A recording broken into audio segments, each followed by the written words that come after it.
कल को भाओ। कहते हे दुनिया दे लोको कलयुग दा प्रभाव वेखो। कलयुग दा प्रभाव की है?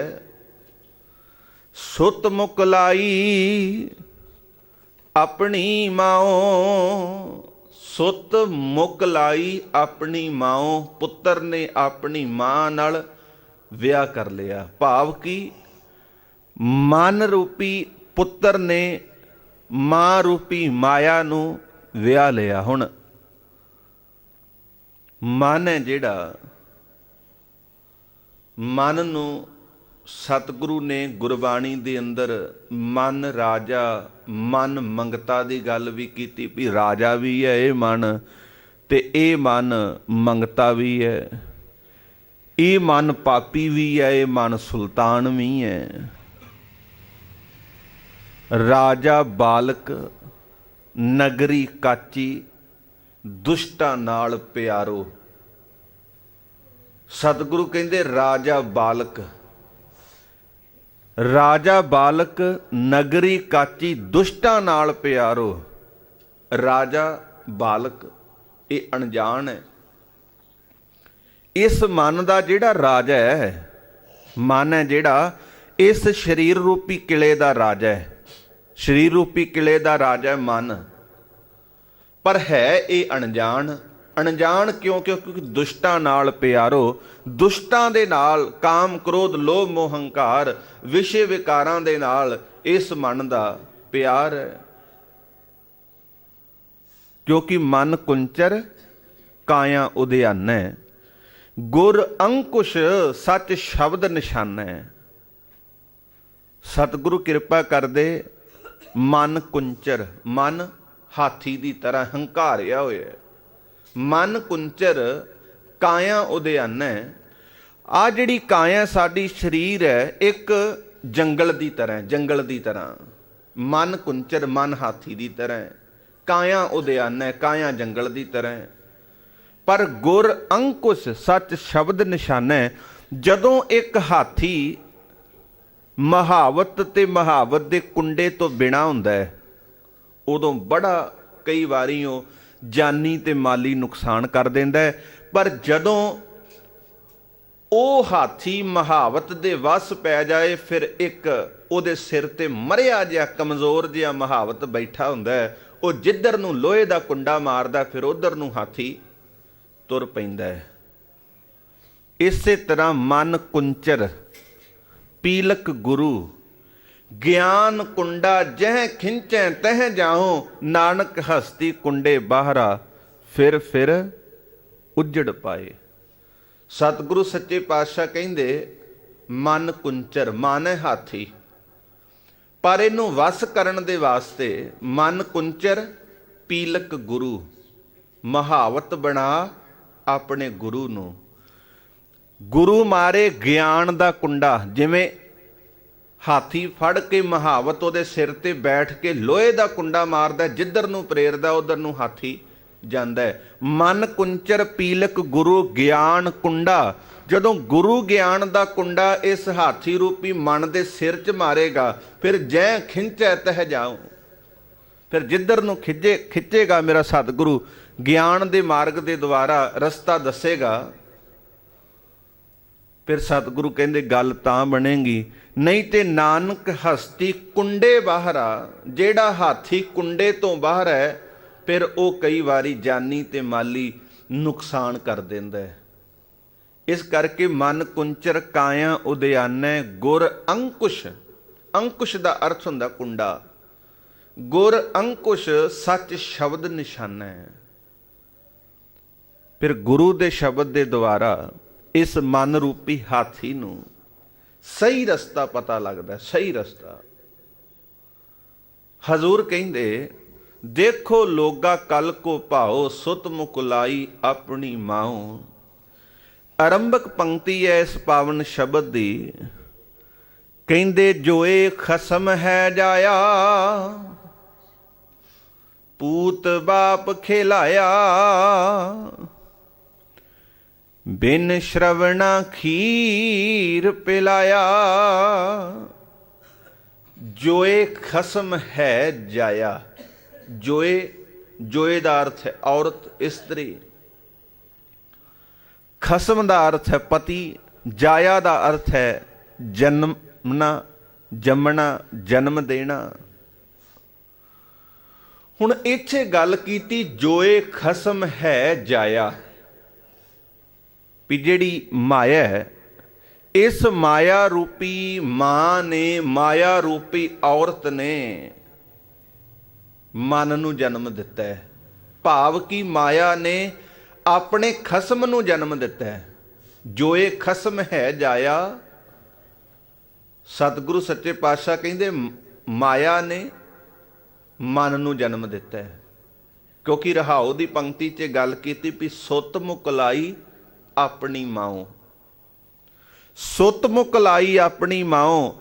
ਮਨ ਰੂਪੀ ਪੁੱਤਰ ਨੇ ਆਪਣੀ ਮਾਇਆ ਰੂਪੀ ਮਾਂ ਨਾਲ ਵਿਆਹ ਕਰਾ ਲਿਆ ਤੇ ਹੁਣ ਮਾਇਆ ਨੇ ਜਨਮ ਮਨ ਨੂੰ ਦਿੱਤਾ ਸੀ ਤੇ ਮਨ ਪੁੱਤਰ ਸੀ ਤੇ ਮਨ ਹੀ ਕਬੀਰ ਸਾਹਿਬ ਕਹਿੰਦੇ ਇਹ ਖਸਮ ਬਣ ਗਿਆ।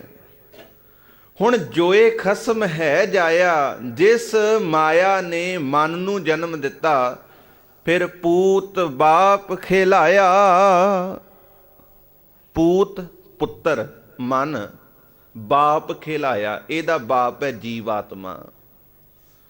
ਪਰ ਮਨ ਨੇ ਜੀਵ ਆਤਮਾ ਨੂੰ ਖੇਡਾਂ ਦੇ ਵਿੱਚ ਲਾਇਆ ਹੋਇਆ। ਜਿਵੇਂ ਪਦਾਰਥਾਂ ਦੀ ਖੇਡ ਮਨ ਖਿਡਾਉਣਾ ਚਾਹੁੰਦਾ ਹੈ, ਉਵੇਂ ਜੀਵ ਆਤਮਾ ਖੇਡ ਰਿਹਾ, ਉਵੇਂ ਮਤ ਕਰ ਰਹੀ ਜਿਵੇਂ ਮਨ ਕਹਿੰਦਾ ਹੈ। ਜਿਵੇਂ ਮਨ ਪ੍ਰੇਰਦਾ ਹੈ, ਬਿਲਕੁਲ ਉਸੇ ਤਰ੍ਹਾਂ, ਬਿਲਕੁਲ ਉਸੇ ਤਰ੍ਹਾਂ ਇਹ ਜੀਵ ਆਤਮਾ ਕਰ ਰਿਹਾ ਹੈ। ਜਿਹੜੀ ਦੇਖਤ ਸਿੰਘ ਚਰਾਵਤ ਗਾਈ ਦੀ ਗੱਲ ਕਬੀਰ ਸਾਹਿਬ ਨੇ ਕੀਤੀ, ਉਹ ਇਹੀ ਹੈ ਵੀ ਮੈਂ ਆਪ ਦੇਖਿਆ ਇਹ ਮਨ ਰੂਪੀ ਜਿਹੜਾ ਸਿੰਘ ਆ, ਉਹ ਆਪ ਮੈਂ ਵਿਸ਼ੇ ਵਿਕਾਰਾਂ ਦੇ ਵਿੱਚ ਖਚਤ ਹੁੰਦਿਆਂ ਇੰਦਰੀਆਂ ਨੂੰ ਵੇਖਿਆ। ਮਨ ਪ੍ਰੇਰਦਾ ਹੈ ਔਰ ਇੰਦਰੇ ਕਰ ਰਹੇ ਨੇ। ਮਨ ਪ੍ਰੇਰਦਾ, ਸਰੀਰ ਕਰ ਰਹੇ ਹੈ, ਹੱਥ ਕਰ ਰਹੇ ਨੇ, ਪੈਰ ਕਰ ਰਹੇ ਨੇ। ਪੂਤ ਬਾਪ ਖਿਲਾਇਆ। ਜਿਹੜਾ ਪੁੱਤਰ ਹੈ, ਭਾਵ ਕੀ ਹੈ? ਮਨ ਹੈ। ਬਾਪ ਖਿਲਾਇਆ, ਆਪਣੇ ਬਾਪ ਇਹ ਜੀਵ ਆਤਮਾ ਨੂੰ ਬਿਲਕੁਲ ਉਸੇ ਤਰ੍ਹਾਂ ਖੇਡ ਵਿੱਚ ਲਾ ਰਿਹਾ ਹੈ। ਕਹਿੰਦੇ ਬਿਨ ਸ਼ਰਵਣਾ ਖੀਰ ਪਿਲਾਇਆ। ਬਿਨ ਸ਼ਰਵਣਾ, ਸ਼ਰਵਣਾ ਦਾ ਅਰਥ ਹੈ ਦੁੱਧ, ਥਣ। ਪਰ ਇਹ ਜਿਹੜਾ ਮਨ ਹੈ, ਇਹ ਜੀਵ ਆਤਮਾ ਨੂੰ ਬਿਨਾਂ ਹੀ ਥਣਾ ਤੋਂ ਜਿਹੜੀ ਮਾਇਆ ਹੈ ਉਹਦਾ ਦੁੱਧ ਪਿਆ ਰਿਹਾ। ਭਾਵ ਕਿ ਮਾਇਆ ਦੇ ਸੁੱਖਾਂ ਦੇ ਵਿੱਚ ਮਨ ਨੇ ਜੀਵ ਆਤਮਾ ਨੂੰ ਲਾਇਆ ਹੋਇਆ ਹੈ ਔਰ ਜੀਵ ਆਤਮਾ ਚਾਹੁੰਦਾ ਹੈ ਵੀ ਸ਼ਾਇਦ ਮੈਨੂੰ ਇੱਥੋਂ ਹੀ ਸੁੱਖ ਮਿਲ ਜਾਣ। ਹੁਣ ਇੱਕ ਬੱਚੇ ਦੀ, ਇੱਕ ਵੱਛੇ ਦੀ, ਇੱਕ ਜਾਨਵਰ ਦੇ ਬੱਚੇ ਦੀ ਪਿਆਸ, ਉਹਦੀ ਭੁੱਖ ਤਾਂ ਹੀ ਦੂਰ ਹੁੰਦੀ ਹੈ ਵੀ ਜੇ ਉਹ ਬੱਚਾ ਆਪਣੀ ਮਾਂ ਦਾ, ਮੱਝ ਦਾ, ਗਾਂ ਦਾ ਦੁੱਧ ਚੁੰਘੇ। ਪਰ ਜਿਸ ਗਾਂ ਜਾਂ ਮੱਝ ਦੇ ਥਾਣੀ ਹੈ ਨਹੀਂ, ਉਹਦਾ ਬੱਚਾ ਆਪਣੀ ਭੁੱਖ ਦੂਰ ਕਿਵੇਂ ਕਰ ਸਕਦਾ ਹੈ? ਬਿਲਕੁਲ ਇਸੇ ਤਰ੍ਹਾਂ ਇਸ ਮਨ ਨੇ ਜੀਵ ਆਤਮਾ ਨੂੰ ਲਾਇਆ ਹੋਇਆ। ਔਰ ਜੀਵ ਆਤਮਾ ਕੀ ਕਰ ਰਹੀ ਹੈ? ਕਬੀਰ ਸਾਹਿਬ ਕਹਿੰਦੇ ਵੀ ਜਿਹੜੀ ਜੀਵ ਆਤਮਾ ਹੈ ਉਹ ਪਦਾਰਥਾਂ ਦੇ ਸੁੱਖ ਲੈਣਾ ਚਾਹੁੰਦੀ। ਇਸ ਤਰ੍ਹਾਂ ਵੀ ਜਿਵੇਂ ਥਣਾ ਤੋਂ ਬਿਨਾਂ ਇੱਕ ਗਾਂ ਤੇ ਮੱਝ ਦਾ ਬੱਚਾ ਦੁੱਧ ਚੁੰਘਣਾ ਚਾਹਵੇ ਤੇ ਆਖੇ ਵੀ ਮੈਂ ਆਪਣੀ ਭੁੱਖ ਦੂਰ ਕਰ ਲਾਂ, ਇਸੇ ਤਰ੍ਹਾਂ ਜੀਵ ਆਤਮਾ ਪਦਾਰਥਾਂ ਤੋਂ ਸੁੱਖ ਲੈਣਾ ਚਾਹੁੰਦਾ ਹੈ, ਪਰ ਸੁੱਖ ਸਦੀਵ ਕਾਲ ਦਾ ਇਹਨਾਂ ਦੇ ਵਿੱਚੋਂ ਮਿਲਦਾ ਨਹੀਂ ਹੈ। ਬਿਨ ਸ਼ਰਵਣਾ ਖੀਰ ਪਿਲਾਇਆ। ਥਣਾ ਤੋਂ ਬਿਨਾਂ ਦੁੱਧ ਹਾਸਲ ਨਹੀਂ ਹੋ ਸਕਦਾ। ਬਿਲਕੁਲ ਇਸੇ ਤਰ੍ਹਾਂ ਮਾਇਆ ਹੀ ਮਨ ਨੂੰ ਆਤਮਿਕ ਸੁੱਖ ਨਹੀਂ ਦੇ ਸਕਦੀ। ਕਹਿੰਦੇ ਫਿਰ ਹੁੰਦਾ ਕੀ ਹੈ? ਪਗਾਂ ਬਿਨ ਹੁਰੀਆਂ ਮਾਰਤਾ, ਬਦਨੈ ਬਿਨ ਖਿਰ ਖਿਰ ਹਾਸਤਾ। ਪਗਾਂ ਬਿਨ ਹੁਰੀਆਂ ਮਾਰਤਾ। ਪਗਾਂ ਬਿਨ, ਪੈਰਾਂ ਤੋਂ ਬਿਨਾਂ ਹੁਰੀਆਂ ਮਾਰਤਾ। ਹੁਰੀਆਂ ਦਾ ਅਰਥ ਹੈ ਛਾਲਾਂ ਮਾਰਨੀਆਂ। ਮਨ ਦੇ ਪੈਰ ਨਹੀਂ ਹੈ, ਪਰ ਇਹ ਮਨ ਪੈਰਾਂ ਤੋਂ ਬਿਨਾਂ ਹੀ ਛਾਲਾਂ ਮਾਰ ਰਿਹਾ ਹੈ। ਕਬਹੂ ਜੀੜਾ ਊਬ ਚੜਤ ਹੈ, ਕਬਹੂ ਜਾਏ ਪਿਆਲੇ, ਲੋਭੀ ਜੀੜਾ ਥਿਰ ਨਾ ਰਹਿਤ ਹੈ, ਚਾਰੇ ਕੁੰਡਾਂ ਭਾਲੇ। ਸਤਿਗੁਰੂ ਕਹਿੰਦੇ ਇਹ ਜਿਹੜਾ ਮਨ ਹੈ, ਕਬਹੂ ਜੀੜਾ ਊਬ ਚੜਤ ਹੈ, ਕਦੀ ਬਹੁਤ ਉੱਚੀਆਂ ਉਡਾਰੀਆਂ ਲਾਉਂਦਾ ਹੈ, ਕਬਹੂ ਜਾਏ ਪਿਆਲੇ, ਕਦੀ ਪਤਾਲ 'ਚ ਚਲਾ ਜਾਂਦਾ ਹੈ। ਪਰ ਲੋਭੀ ਜੀੜਾ ਥਿਰ ਨਾ ਰਹਿਤ ਹੈ, ਇਹ ਲੋਭੀ ਮਨ ਹੈ ਜਿਹੜਾ ਇਹ ਸਥਿਰ ਨਹੀਂ ਰਹਿੰਦਾ। ਇਹ ਖਿੰਨ ਤੋਲਾ ਖਿੰਨ ਮਾਸਾ ਦੀ ਗੱਲ ਗੁਰਬਾਣੀ 'ਚ ਕੀਤੀ ਹੈ। ਇਹ ਖਿੰਨ ਤੋਲਾ ਖਿੰਨ ਮਾਸਾ। ਇਸ ਕਰਕੇ ਸਤਿਗੁਰੂ ਕਹਿੰਦੇ ਇਹ ਖਿੰਨ ਦੇ ਵਿੱਚ ਥੋੜੇ ਸਮੇਂ 'ਚ ਤੋਲਾ ਹੋ ਜਾਂਦਾ ਤੇ ਥੋੜੇ 'ਚ ਮਾਸਾ, ਥੋੜੇ ਸਮੇਂ 'ਚ ਰਾਜਾ ਬਣ ਜਾਂਦਾ, ਥੋੜੇ 'ਚ ਹੀ ਮੰਗਤਾ ਬਣ ਜਾਂਦਾ। ਇਸ ਕਰਕੇ ਇਹ ਜਿਹੜਾ ਮਨ ਹੈ, ਕਬਹੂ ਜੀੜਾ ਊਬ ਚੜਤ ਹੈ, ਕਬਹੂ ਜਾਏ ਪਿਆਲੇ, ਲੋਭੀ ਜੀੜਾ ਥਿਰ ਨਾ ਰਹਿਤ ਹੈ।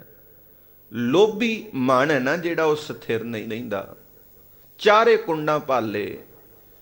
ਲੋਭੀ ਦੀ ਹਾਲਤ ਹੈ ਜਿਹੜੀ, ਲੋਭੀ ਦੀ ਜਿਹੜੀ ਤੁਲਨਾ ਹੈ ਉਹ ਗੁਰਬਾਣੀ ਦੇ ਵਿੱਚ ਸਤਿਗੁਰੂ ਨੇ ਲੋਭੀ ਮਨ ਦੀ ਤੁਲਨਾ ਹਲਕੇ ਕੁੱਤੇ ਨਾਲ ਕੀਤੀ। ਹਲਕੇ ਕੁੱਤੇ ਨਾਲ। ਕੁੱਤਾ ਪਾਲਤੂ ਹੋਵੇ ਤੇ ਉਹ ਮਾਲਕ ਦਾ ਦਰ ਨਹੀਂ ਛੱਡਦਾ, ਪਰ ਉਹਨੂੰ ਕਿਤੇ ਹਲਕ ਪੈ ਜਾਏ ਕੁੱਤੇ ਨੂੰ ਤੇ ਉਹ ਕਈ ਵਾਰੀ ਆਪਣੇ ਮਾਲਕ ਦਾ ਘਰ ਭੁੱਲ ਜਾਂਦਾ ਹੈ ਤੇ ਉਹ ਮਾਲਕ ਦੇ ਘਰ ਵੀ ਨਹੀਂ ਆਉਂਦਾ। ਉਹ ਦੌੜਦਾ ਬੜਾ, ਘਰ ਨਹੀਂ ਆਉਂਦਾ, ਕਿਉਂਕਿ ਉਹਦੀ ਅਕਲ ਨਹੀਂ ਉਹਦੀ ਕੰਮ ਕਰ ਰਹੀ।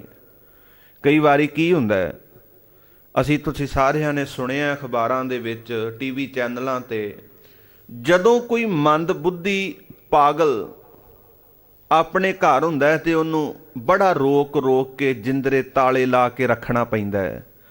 ਪਰ ਕਦੀ ਉਹ ਘਰੋਂ ਬਾਹਰ ਨਿਕਲ ਜੇ ਤੇ ਕਈ ਵਾਰੀ ਉਹ ਕਈ 100 ਮੀਲ ਆਪਣੇ ਘਰ ਤੋਂ ਬਾਹਰ ਨਿਕਲ ਜਾਂਦਾ। ਫਿਰ ਉਹਦੀ ਐਡ ਦੇਣੀ ਪੈਂਦੀ ਵੀ ਆਹ ਫਲਾਣਾ ਬੰਦਾ, ਇਦਾਂ ਦੇ ਕੱਪੜੇ, ਇਦਾਂ ਦਾ ਰੰਗ, ਇਹ ਇਸ ਦਿਨ ਦਾ ਘਰੋਂ ਨਿਕਲਿਆ, ਵੀ ਜੇ ਕਿਸੇ ਨੂੰ ਪਤਾ ਹੋਵੇ ਤੇ ਉਹ ਦੱਸ ਦਿਓ। ਹੁਣ ਜਿਹੜਾ ਹਲਕਾ ਕੁੱਤਾ ਹੈ, ਹਲਕ ਪੈ ਜਾਂਦਾ, ਉਹਨੂੰ ਪਤਾ ਨਹੀਂ ਲੱਗਦਾ ਆਪਣੇ ਘਰ ਦਾ, ਬਗਾਨੇ ਦੇ ਘਰ ਦਾ। ਉਹ ਹਲਕਾ ਕਈ ਵਾਰੀ ਮਾਲਕ ਨੂੰ ਵੀ ਵੱਢਣ ਲੱਗ ਜਾਂਦਾ ਹੈ। ਸਤਿਗੁਰੂ ਨੇ ਲੋਭੀ ਬੰਦੇ ਦੀ ਤੁਲਨਾ ਹਲਕੇ ਕੁੱਤੇ ਨਾਲ ਕੀਤੀ, ਵੀ ਕੋਈ ਪਤਾ ਨਹੀਂ, ਲੋਭੀ ਦਾ ਕੋਈ ਪਤਾ ਨਹੀਂ, ਉਹ ਆਪਣਿਆਂ ਨੂੰ ਵੀ ਕਈ ਵਾਰੀ ਮਾਰ ਦਿੰਦਾ। ਇਸ ਤਰ੍ਹਾਂ ਹੀ ਹੁੰਦਾ ਹੈ। ਦਾਜ ਦੀ ਬਲੀ ਚਾੜਿਆ ਜਾਂਦਾ ਹੈ। ਜਿਸ ਗੁਰੂ ਅੱਗੇ ਅਰਦਾਸ ਕੀਤੀ ਗਈ ਵੀ ਹੱਬੇ ਸਾਕ ਕੁੜਾਵੇ ਡਿਠੇ ਤੋਂ ਪੱਲੇ ਤੈਂਡੇ ਲਾਗੀ, ਜਿੱਥੇ ਅਰਦਾਸ ਕੀਤੀ ਗਈ ਏਕ ਜੋਤ ਦੋਇ ਮੂਰਤੀ ਧਨ ਫਿਰ ਕਹੀਆਂ ਸੋਏ, ਪਰ ਫਿਰ ਕੀ ਹੁੰਦਾ ਹੈ ਵੀ ਉਹੀ ਕੁਝ ਹੋ ਜਾਂਦਾ ਜਿਵੇਂ ਇੱਕ ਹਲਕਾ ਕੁੱਤਾ, ਉਹ ਕਈ ਵਾਰੀ ਆਪਣੇ ਮਾਲਕ ਨੂੰ ਵੀ ਵੱਢਣ ਤੋਂ ਗੁਰੇਜ਼ ਨਹੀਂ ਕਰਦਾ। ਫਿਰ ਲੋਭੀ ਬੰਦਾ ਵੀ ਇਸ ਤਰ੍ਹਾਂ ਹੀ ਕਰਦਾ ਹੈ। ਦਾਜ ਦੀ ਬਲੀ ਨੂੰਹਾਂ ਨੂੰ ਚਾੜਿਆ ਜਾਂਦਾ, ਘਰ ਵਾਲੀ ਨੂੰ।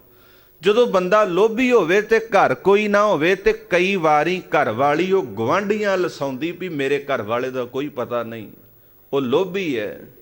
ਆ ਜਲੰਧਰ ਦੇ ਲਾਗੇ ਇੱਕ ਪੁੱਤਰ, ਉਹ ਆਪਣੀ ਮਾਂ ਤੋਂ 100 ਰੁਪਈਆ ਮੰਗੇ, ਉਹ ਵਿਚਾਰੀ ਗਰੀਬ ਸੀ, ਹੈ ਨਹੀਂ ਸੀ। ਉਹਨੇ ਫੜਿਆ ਦਾਤਰ, ਧੌਣ ਤੇ ਵਾਹ ਦਿੱਤਾ, ਧੜ ਨਾਲੋਂ ਸੇਰੀ ਅਲੱਗ ਕਰ ਦਿੱਤਾ। ਲੋਭੀ ਬੰਦੇ ਦੀ ਤੁਲਨਾ ਹਲਕੇ ਕੁੱਤੇ ਨਾਲ ਕੀਤੀ ਗਈ। ਸਤਿਗੁਰੂ ਕਹਿੰਦੇ ਜਿਉਂ ਕੂਕਰ ਹਰਖਾਇਆ, ਜਿਉਂ ਕੂਕਰ ਹਰਖਾਇਆ। ਜਿਵੇਂ ਇੱਕ ਕੁੱਤਾ ਹਲਕਿਆ ਹੋਵੇ, ਜਿਉਂ ਕੂਕਰ ਹਰਖਾਇਆ ਧਾਵੈ, ਬਹੁਤ ਦੌੜਦਾ ਉਹ, ਦਹਿ ਦਿਸ਼ ਜਾਏ, ਦਸੇ ਦਿਸ਼ਾਵਾਂ 'ਚ ਦੌੜਦਾ ਭੱਜਦਾ। ਜਿਵੇਂ ਹਲਕਿਆ ਕੁੱਤਾ ਦਸੇ ਦਿਸ਼ਾਵਾਂ 'ਚ ਦੌੜਦਾ ਭੱਜਦਾ, ਇਸੇ ਤਰ੍ਹਾਂ ਜਿਉਂ ਕੂਕਰ ਹਰਕਾਇਆ ਧਾਵੈ ਦਹਿ ਦਿਸ਼ ਜਾਏ। ਕਹਿੰਦੇ ਲੋਭੀ ਜੰਤ ਨਾ ਜਾਣੀ, ਲੋਭੀ ਬੰਦੇ ਨੂੰ ਵੀ ਨਹੀਂ ਪਤਾ। ਭਖ ਅਭਖ ਸਭ ਖਾਏ, ਉਹ ਸਭ ਕੁਝ ਲੰਘਾਈ ਜਾਂਦਾ, ਜੋ ਆ ਜਾਏ ਹਲਾਲ ਤੇ ਹਰਾਮ, ਕੀ ਖਾਣਾ ਕੀ ਨਹੀਂ ਖਾਣਾ ਉਹ ਸਭ ਕੁਝ ਖਾਈ ਜਾਂਦਾ। ਸਭ ਕੁਝ ਖਾਈ ਜਾ ਰਿਹਾ। ਲੋਭੀ ਜੰਤ ਨਾ ਜਾਣਈ, ਭਖ ਅਭਖ ਸਭ ਖਾਏ। ਕੀ ਖਾਣਾ ਕੀ ਨਹੀਂ ਖਾਣਾ, ਭਖ ਅਭਖ ਦਾ ਮਤਲਬ ਕੀ ਹੈ? ਗੌਰਮੈਂਟ ਦੇ ਰਹੀ ਹੈ 40,000 ਰੁਪਈਆ ਤਨਖਾਹ ਹੈ ਪੱਕੀ, ਫਿਰ ਉਹ ਟੇਬਲ ਥੱਲਿਓਂ ਰਿਸ਼ਵਤ ਵੀ ਲੈ ਰਿਹਾ ਹੈ।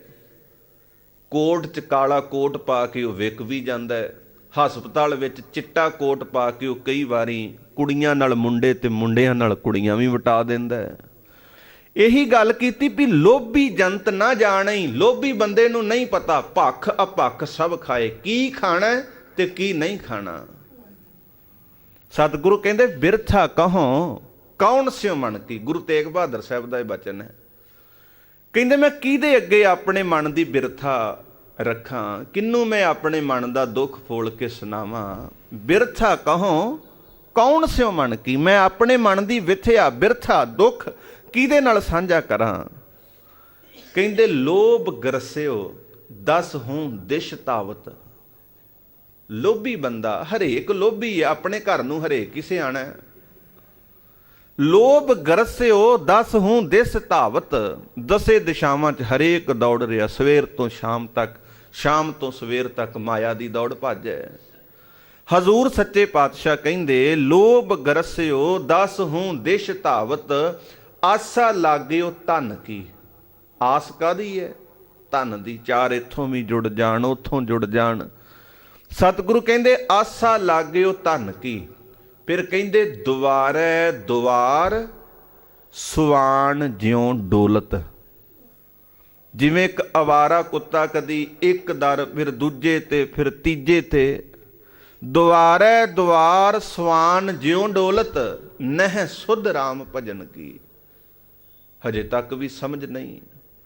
ਪਰ ਤੁਲਨਾ ਕਿਹਦੇ ਨਾਲ ਕੀਤੀ? ਸਤਿਗੁਰੂ ਨੇ ਅਵਾਰਾ ਕੁੱਤੇ ਨਾਲ, ਲੋਭੀ ਬੰਦੇ ਦੀ ਤੁਲਨਾ। ਜਿਉਂ ਕੂਕਰ ਹਰਕਾਇਆ ਧਾਵੈ ਦਹਿ ਦਿਸ ਜਾਏ, ਲੋਭੀ ਜੰਤ ਨਾ ਜਾਣਈ ਭਖ ਅਭਖ ਸਭ ਖਾਏ। ਕਬਹੂ ਜੀੜਾ ਊਬ ਚੜਤ ਹੈ, ਕਬਹੂ ਜਾਏ ਪਿਆਲੇ, ਲੋਭੀ ਜੀੜਾ ਥਿਰ ਨਾ ਰਹਿਤ ਹੈ। ਲੋਭੀ ਸਥਿਰ ਨਹੀਂ ਰਹਿੰਦਾ, ਚਾਰੇ ਕੁੰਟਾਂ ਪਾਲੇ, ਉਹ ਚਾਰੇ ਕੁੰਟਾਂ 'ਚ ਦੌੜਦਾ ਹੈ। ਇਸੇ ਤਰ੍ਹਾਂ ਸਤਿਗੁਰੂ ਕਹਿੰਦੇ ਮਨ ਦੀ ਹਾਲਤ ਹੈ। ਮਨ ਦੇ ਪੈਰ ਨਹੀਂ, ਪਰ ਇਹ ਪੈਰਾਂ ਤੋਂ ਬਿਨਾਂ ਹੀ ਮਨ ਛਾਲਾਂ ਮਾਰ ਰਿਹਾ। ਮਨ ਰਾਜਾ ਮਨ ਮੰਗਤਾ ਦੀ ਗੱਲ। ਹਜ਼ੂਰ ਕਹਿੰਦੇ ਪਗਾਂ ਬਿਨ ਹੁਰੀਆਂ ਮਾਰਤਾ, ਪਗਾਂ ਬਿਨ ਪੈਰਾਂ ਤੋਂ ਬਿਨਾਂ ਹੁਰੀਆਂ ਮਾਰਤਾ। ਇਹ ਮਨ ਛਾਲਾਂ ਮਾਰ ਰਿਹਾ ਹੈ। ਔਰ ਬਦਨੈ ਬਿਨ ਖਿਰ ਖਿਰ ਹਾਸਤਾ। ਬਦਨੈ ਬਿਨ, ਬਦਨ ਦਾ ਅਰਥ ਹੈ ਮੂੰਹ। ਕਹਿੰਦੇ ਮੂੰਹ ਨਹੀਂ ਹੈ ਮਨ ਦਾ, ਪਰ ਬਦਨੈ ਬਿਨ ਖਿਰ ਖਿਰ ਹਾਸਤਾ, ਖਿੜ ਖਿੜ ਕੇ ਮਨ ਹੱਸ ਰਿਹਾ। ਚਿਹਰੇ ਤੋਂ ਹੀ ਪਤਾ ਲੱਗ ਜਾਂਦਾ ਵੀ ਅੰਦਰ ਰੌਣਕ ਹੈ ਕਿ ਉਦਾਸੀ। ਚਿਹਰਾ ਖਿੜਿਆ ਹੋਵੇ ਤੇ ਝਟ ਪਤਾ ਲੱਗ ਜਾਂਦਾ ਵੀ ਇਹ ਖੁਸ਼ ਹੈ। ਹੁਣ ਬਦਨੈ ਬਿਨ ਖਿਰ ਖਿਰ ਹਾਸਤਾ, ਮੂੰਹ ਤੋਂ ਬਿਨਾਂ ਹੀ ਇਹ ਮਨ ਖਿੜ ਖਿੜ ਕੇ ਹੱਸ ਰਿਹਾ ਹੈ। ਫਿਰ ਕਹਿੰਦੇ ਨਿੰਦਰਾਂ ਬਿਨ ਨਰ ਪੈ ਸੋਵੈ। ਨਿੰਦਰਾਂ ਬਿਨ, ਨੀਂਦ ਤੋਂ ਬਿਨਾਂ ਹੀ ਕਈ ਵਾਰੀ ਕੀ ਹੁੰਦਾ ਹੈ, ਨਰ ਪੈ ਸੋਵੈ। ਇਹ ਮਨ ਹੈ ਜਿਹੜਾ ਇਹ ਸੁੱਤਾ ਹੀ ਰਹਿੰਦਾ, ਫਿਰ ਨੀਂਦ ਤੋਂ ਬਿਨਾਂ ਹੀ ਸੁੱਤਾ ਰਹਿੰਦਾ ਹੈ। ਕਈ ਵਾਰੀ ਕੰਨ ਵੀ ਸੌਂ ਜਾਂਦੇ ਨੇ, ਅੱਖਾਂ ਵੀ ਸੌਂ ਜਾਂਦੀਆਂ ਨੇ, ਜ਼ੁਬਾਨ ਵੀ ਸੌਂ ਜਾਂਦੀ, ਤੇ ਮਨ ਤੇ ਹੈ ਹੀ ਸੁੱਤਾ। ਜਦੋਂ ਮਨ ਸੌਂ ਜਾਏ ਨਾ, ਮਨ ਸੌਂ ਜਾਏ, ਅੱਖਾਂ, ਜਿਹੜੇ ਕੰਨ, ਨੱਕ, ਸਭ ਕੁਝ। ਜਿਵੇਂ ਬੱਸਾਂ 'ਚ ਅਸੀਂ ਤੁਸੀਂ ਸਾਰਿਆਂ ਨੇ ਇਹ ਪੜ੍ਹਿਆ ਲਿਖਿਆ ਹੁੰਦਾ 1 2 3 4 ਸੀਟਾਂ ਤੇ ਸੌਣਾ ਮਨਾ। ਉਹਦਾ ਮਤਲਬ ਇਹ ਹੁੰਦਾ ਵੀ ਜੇ ਇਹਨਾਂ ਸੀਟਾਂ ਤੇ ਸੌਂਗੇ ਸਵਾਰੀਆਂ, ਤੇ ਫਿਰ ਹੋ ਸਕਦਾ ਡਰਾਈਵਰ ਵੀ ਸੌਂ ਜੇ। ਜੇ ਡਰਾਈਵਰ ਸੌਂਏਗਾ ਤੇ ਉਹ ਸਾਰੀਆਂ ਸਵਾਰੀਆਂ ਵੀ ਮਾਰੇਗਾ ਤੇ ਬੱਸ ਵੀ ਭੰਨੇਗਾ। ਡਰਾਈਵਰ ਕੀ ਹੈ? ਡਰਾਈਵਰ ਹੈ ਇਹ ਮਨ। 1 2 3 4 ਸੀਟਾਂ ਕੀ ਨੇ? ਅੱਖਾਂ, ਜ਼ੁਬਾਨ, ਕੰਨ। ਜਦੋਂ ਇਹ ਸੌਂ ਜਾਣਗੇ ਫਿਰ 1 2 3 4 ਸੀਟਾਂ ਤੇ ਬੱਸ 'ਚ ਬੈਠੇ, ਫਿਰ ਆਲਸ ਦਾ ਪ੍ਰਤੀਕ, ਆਲਸ ਦਾ ਪ੍ਰਭਾਵ ਡਰਾਈਵਰ ਤੇ ਵੀ ਪਏਗਾ ਤੇ ਡਰਾਈਵਰ ਵੀ ਸੌਂ ਜਾਏਗਾ। ਡਰਾਈਵਰ ਸੌਂਏਗਾ ਤੇ ਫਿਰ ਜਿਹੜੇ ਸੁੱਤੇ ਨੇ ਉਹ ਵੀ ਮਰਨਗੇ, ਜਿਹੜੇ ਪਿੱਛੇ ਬੈਠੇ ਭਾਵੇਂ ਜਾਗਦਾ ਕੋਈ ਸੁੱਤਾ ਉਹ ਵੀ ਮਰੇਗਾ, ਕਿਉਂਕਿ ਮੌਤ ਹੈ। ਜੇ ਡਰਾਈਵਰ ਸੌਂ ਗਿਆ ਤੇ ਬੱਸ ਵਿੱਚ 1 2 3 4 ਸੀਟਾਂ, ਇਹ ਸਾਡੀਆਂ ਅੱਖਾਂ, ਇਹ ਜ਼ੁਬਾਨ, ਇਹ ਨਾਸਕਾ, ਇਹ ਕੰਨ।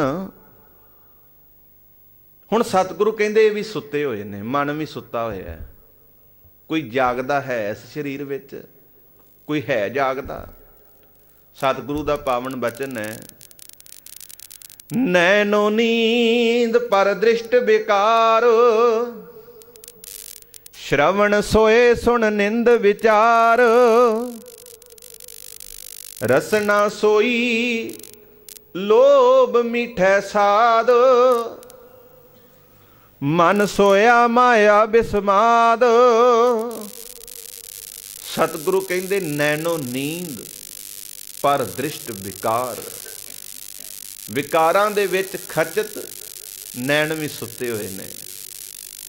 ਨੈਨੋ ਨੀਂਦ ਪਰ ਦ੍ਰਿਸ਼ਟ ਵਿਕਾਰ, ਸ਼ਰਵਣ ਸੋਏ ਸੁਣ ਨਿੰਦ ਵਿਚਾਰ। ਨਿੰਦਿਆ ਸੁਣ ਸੁਣ ਕੇ ਕੰਨ ਵੀ ਸੁੱਤੇ ਹੋਏ ਨੇ।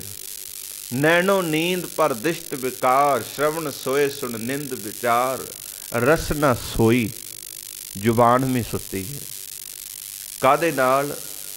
ਲੋਭ ਮਿੱਠੇ ਸਾਧ। ਲੋਭ ਹੈ ਜ਼ੁਬਾਨ ਨੂੰ ਵੀ, ਚਸਕਾ ਹੈ ਰਸਾਂ ਦਾ, ਪਰ ਇਹ ਜ਼ੁਬਾਨ ਵੀ ਸੁੱਤੀ ਹੈ। ਰਸਨਾ ਸੋਈ ਲੋਭ ਮਿੱਠੇ ਸਾਧ, ਮਨ ਸੋਇਆ ਮਾਇਆ ਬਿਸਮਾਦ। ਕਹਿੰਦੇ ਮਨ ਵੀ ਸੁੱਤਾ ਹੋਇਆ। ਜਦੋਂ 1 2 3 4 ਸੀਟਾਂ ਤੇ ਬੈਠੇ ਸੌਂ ਜਾਣ, ਫਿਰ ਡਰਾਈਵਰ ਨੂੰ ਵੀ ਆਲਸ ਪੈ ਜਾਂਦਾ ਹੈ, ਉਹਨੂੰ ਵੀ ਕਈ ਵਾਰੀ ਨੀਂਦ ਆ ਜਾਂਦੀ, ਉਹ ਵੀ ਸੌਏ ਤੇ ਫਿਰ ਨੁਕਸਾਨ ਜ਼ਿਆਦਾ ਹੈ। ਇਸੇ ਤਰ੍ਹਾਂ ਨੈਣੋ ਨੀਂਦ ਪਰ ਦ੍ਰਿਸ਼ਟ ਵਿਕਾਰ, ਸ਼ਰਵਣ ਸੋਏ ਸੁਣ ਨਿੰਦ ਵਿਚਾਰ, ਰਸਨਾ ਸੋਈ ਲੋਭ ਮਿੱਠੇ ਸਾਧ, ਮਨ ਸੋਇਆ ਮਾਇਆ ਬਿਸਮਾਰ।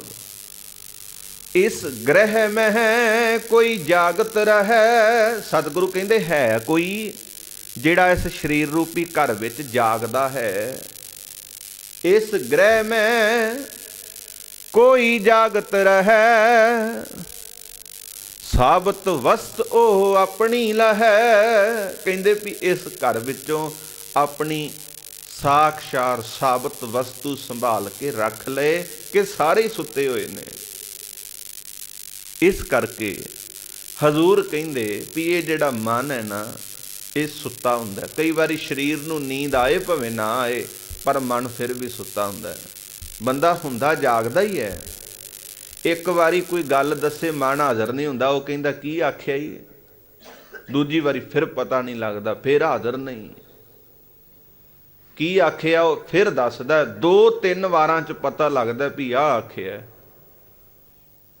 ਕਈ ਵਾਰੀ ਕੀ ਹੁੰਦਾ ਸੀ ਵੀ ਜਦੋਂ ਅਸੀਂ ਪੜ੍ਹਦੇ ਸੀ ਔਰ ਸਵੇਰੇ ਸਵੇਰੇ ਪਹਿਲੇ ਪੀਰੀਅਡ ਦੇ ਵਿੱਚ ਅਟੈਂਡੈਂਸ ਲੱਗਦੀ ਸੀ, ਹਾਜ਼ਰੀ, ਤੇ ਟੀਚਰ ਨੇ ਰੋਲ ਨੰਬਰ ਬੋਲਣਾ।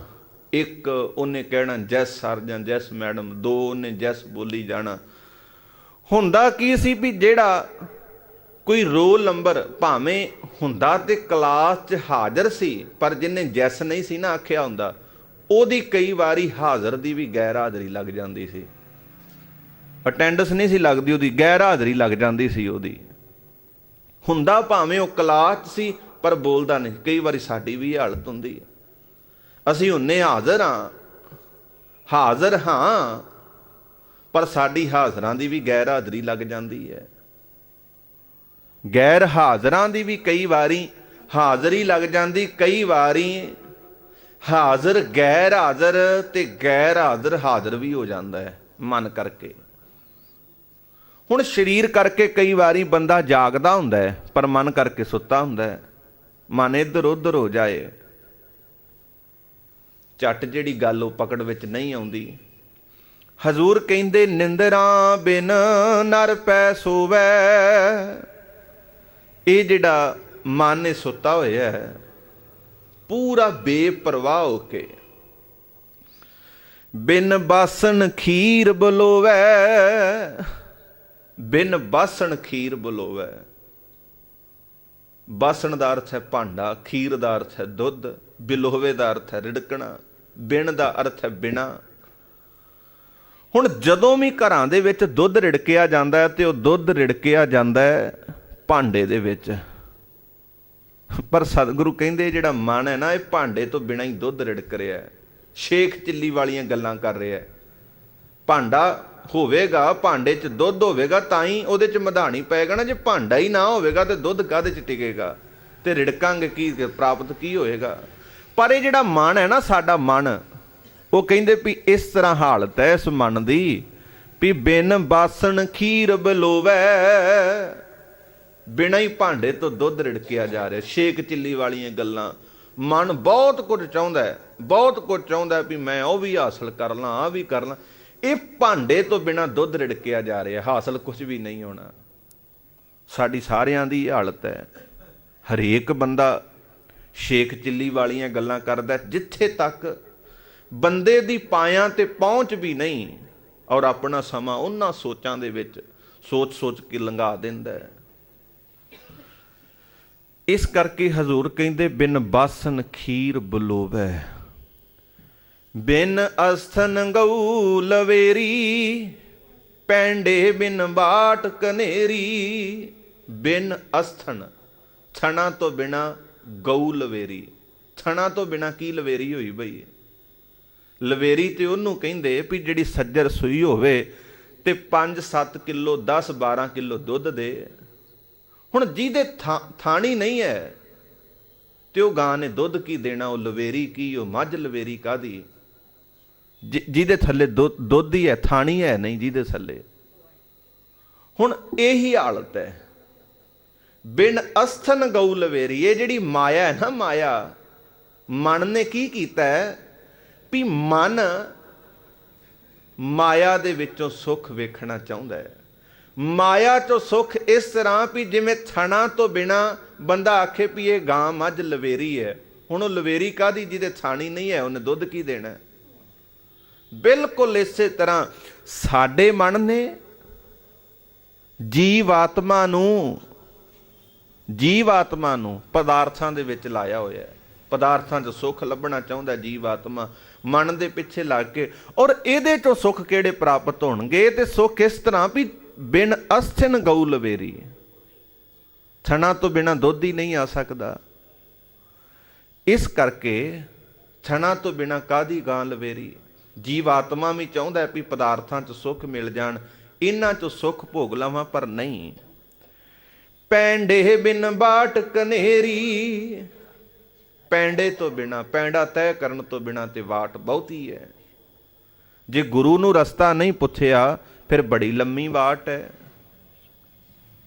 ਜਮ ਜਮ ਮਰੈ ਫਿਰ ਜੰਮੈ, ਬਹੁ ਸਜਾਏ ਭਇਆ ਦੇਸ਼ ਲੰਮੈ। ਪੈਂਡੇ ਬਿਨ ਬਾਟ ਕਨੇਰੀ ਦਾ ਅਰਥ ਹੈ 1,84 ਭਰਮ ਤੇ ਹਾਂ। ਪੈਂਡੇ ਬਿਨ ਬਾਟ ਕਨੇਰੀ ਦਾ ਅਰਥ ਹੈ ਕਈ ਜਨਮ ਭਏ ਕੀਟ ਪਤੰਗਾ, ਕਈ ਜਨਮ ਗਜ ਮੀਨ ਕੁਰੰਗਾ। ਅਜੇ ਤੱਕ ਵੀ ਰਸਤਾ ਨਹੀਂ ਲੱਭਿਆ ਤੇ ਵਾਟ ਕਨੇਰੀ। ਬਹੁਤ ਜਨਮ ਵਿਸ਼ਰੇ ਥੇ ਮਾਧੋ, ਬੜੇ ਜਨਮ ਲੰਘ ਗਏ। ਪੈਂਡੇ ਬਿਨ ਬਾਟ ਕਨੇਰੀ, ਸਹੀ ਰਸਤੇ ਤੋਂ ਬਿਨਾਂ ਬੰਦਾ ਰਸਤਾ ਭੁੱਲ ਜਾਏ ਨਾ, ਜਿੰਨਾ ਮਰਜ਼ੀ ਤੁਰਦਾ ਜਾਏ, ਕਦੀ ਮੰਜ਼ਿਲ ਤੇ ਨਹੀਂ ਪਹੁੰਚਦਾ, ਕਿਉਂਕਿ ਉਹ ਭੁੱਲ ਚੁੱਕਿਆ, ਉਹ ਥਿੜਕ ਚੁੱਕਿਆ। ਪਰ ਜੇ ਅਸੀਂ ਵੀ ਸੱਚ ਦੇ ਮਾਰਗ ਦੇ ਪਾਂਧੀ ਨਹੀਂ ਬਣੇ ਤੇ ਅਸੀਂ ਵੀ ਰਸਤਾ ਭੁੱਲ ਗਏ ਹਾਂ। ਅਸੀਂ ਆਪਣਾ ਜਿਹੜਾ ਰਸਤਾ ਹੈ ਉਹ ਭੁੱਲ ਚੁੱਕੇ ਹਾਂ। ਇੱਕ ਸੰਗੀਤਕਾਰ ਸੀ, ਬੜਾ ਸੁੰਦਰ ਉਹਨੂੰ ਸੰਗੀਤ ਆਉਣਾ, ਪਰ ਉਹ ਇੱਛਕ ਸੀ ਵੀ ਜਿੱਥੇ ਕਿਤੇ ਸੰਗੀਤ ਦੇ ਮਾਹਰ ਹੋਣ, ਸੁਰਾਂ ਦੇ ਤਾਲਾਂ ਦੇ ਮਾਹਰ ਹੋਣ, ਉੱਥੇ ਜਾ ਕੇ ਮੈਂ ਸੁਣਾ। ਉਹਨੂੰ ਕਿਹਾ ਗਿਆ, ਉਹ ਕਹਿੰਦਾ ਵੀ ਵਾਕਿਆ ਮੈਂ ਸੁਣਾਵਾਂਗਾ। ਇੱਕ ਉਹਨੂੰ ਪਤਾ ਲੱਗਾ ਵੀ ਇੱਕ ਸੰਗੀਤਕਾਰਾਂ ਦੀ ਪੂਰੀ ਬਸਤੀ, ਪੂਰਾ ਮਹੱਲਾ ਸੰਗੀਤਕਾਰਾਂ ਦਾ ਹੈ। ਉਹਨੇ ਉਹਨਾਂ ਤੋਂ ਟਾਈਮ ਲਿਆ। ਉਹ ਕਹਿੰਦਾ ਵੀ ਤੁਸੀਂ ਸੰਗੀਤਕਾਰ ਹੋ, ਮੇਰੀ ਕਦਰ ਤੁਸੀਂ ਕਰੋਗੇ, ਤੁਹਾਨੂੰ ਸੰਗੀਤ ਦਾ ਪਤਾ ਹੈ ਤੇ ਮੈਂ ਵੀ ਸੰਗੀਤ ਸਿੱਖਿਆ ਤੇ ਮੈਂ ਤੁਹਾਨੂੰ ਕੁਝ ਸੁਣਾਉਣਾ ਚਾਹੁੰਦਾ। टाइम रख लिया उन्होंने, दिन वार पक्का कर दिता। वो अपने साज लैके संगीत वाले, वो संगीतकार उस बस्ती दे विच पहुंच गया। जदों पहुंचिया, हाल भरिया होया सी लोकां दे नाल, सुनन वाले बड़े आए। वो संगीत दे बड़े कदरदान सन, वो बड़ी कदर करदे हुंदे सन जिहड़ा संगीत उन्हां नूं सुणाउंदा सी। वो जाके बैठा संगीतकार, उन्ने अपना जिहड़ा आलाप सी, जिहड़ी मूँह दे विचों बोल सन उन्हें कहे, गाया उन्हें, क्योंकि वो बड़े मार सन। पूरा हाल सी ना जिहड़ा, पूरा हाल वो ताड़ियां दे नाल गूंज गया। आवाज़ां उच्ची, चीकां कूकां मारन। हुण आवाज़ आई, जदों ताड़ियां दी आवाज़ घट गई, पिछों आवाज़ आई वंस मोर, भी एक वारी होर, एक वार होर। उन्हें अपने चंचल उंगलां नूं बड़ी काली दे नाल सुरां ते घुमाया, और जिहड़ा साज सी ओदा पक्खा मारिया। फिर उन्हें गीत गाउणा शुरू कर दिता। जदों गाया उन्हें ते समाप्ति कर दिती, लोकां दीयां ताड़ियां, हाल गूंज गया, लोक कूका मारन। ताड़ियां दी आवाज़ घटी, फिर आवाज़ आई वंस मोर, भी एक वारी होर गा। वो मेरे वर्गा कपड़ियां चों बाहर हो गया भी वाह, बड़े कदरदान ने। इदां ही हुंदा ना भी जदों मेरे वर्गा कथा करके जाए तो बाहर दो मिल पैण, भाई साहब अज ते आनंद आ गया, वो कपड़ियां चों बाहर हो जाता भी मेरे वर्गा तो कोई कथावाचक नहीं है। जे कोई अगों टक्कर जे, भाई साहब आ पंक्ति तुसीं गलत बोलती, तो फिर सारी हवा निकल जाती भी सब को भरिया फूक। सतगुरु कहंदे हरेक ही फूक नाल भरे, हरेक बंदे दी ये हालत है। हुण वो संगीतकार सी जिहड़ा, उन्हें तीजी वारी फिर अपनियां चंचल उंगलां नूं बड़ी काली दे नाल वाजे दीयां सुरां ते घुमाया, पक्खा मारिया।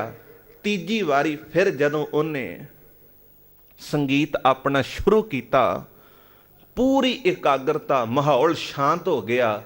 उन्हें गाया, जदों उन्होंने 3 वारी सुन लिया ना उन्होंने, वंस मोर कह के भी एक वारी होर, ते तीजी वारी सारे चुप हो गए। वो कहिंदे सज्जणा तू ये ना मान करी भी असी तेनों कहिंदे सा वंस मोर, एक वारी होर, भी तू वधिया गा रहा है।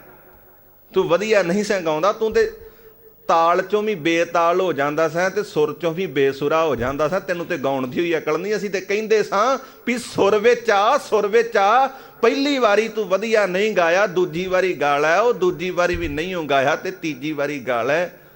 वो हैरान हो गया। वो कहिंदे असी तां तैनूं वंस मोर कहिंदे सा भी पहली वारी भी सुर चों बेसुरा हो गया, दूजी वारी भी उदों भी अड़ख ला दित्ती आ, वो तीजी वारी ते हद ही कर दित्ती ते तू ते सुर च नहीं सा, असी तां तैनूं एक वारी होर कहिंदे सा। बस बिल्कुल इसे तरह आ जिहड़ा सानूं मनुखा जीवन मिलिया ना, यह सवारन वास्ते, सुर विच आउण वास्ते, सुर च करना सानूं गुरु ने। जे ना होया ते फिर वंस मोर आ मनुखा जीवन, फिर आ जा, फिर बंदिया चला जा, फिर आ जा, फिर चला जा। यही गल अज कबीर साहब ने कीती है। पैंडे बिन बाट कनेरी, सही मार्ग तो बिना जिन्ना मर्जी तुरिया जाए, बंदा जिहड़ा भुलिया रस्ता मंजिल ते थोड़ा पहुंचेगा। फिर अगली गल कीती, बिन सतगुर बाट न पाई। सतगुरु तो बिना सही रस्ता किसी ने नहीं दसना। मार्ग दसना है ते केवल गुरु ने। कहो कबीर समझाई। कबीर साहब कहंदे असली मार्ग, असली रस्ता मेरा गुरु दसदा है। सतगुरु किरपा करन, गुरबाणी साडे जीवन का आधार बन जाए। होइयां बेअंत प्रकार दीयां भुल्लां दी खिमा। आखो जी वाहिगुरु जी का खालसा, वाहिगुरु जी की फतेह।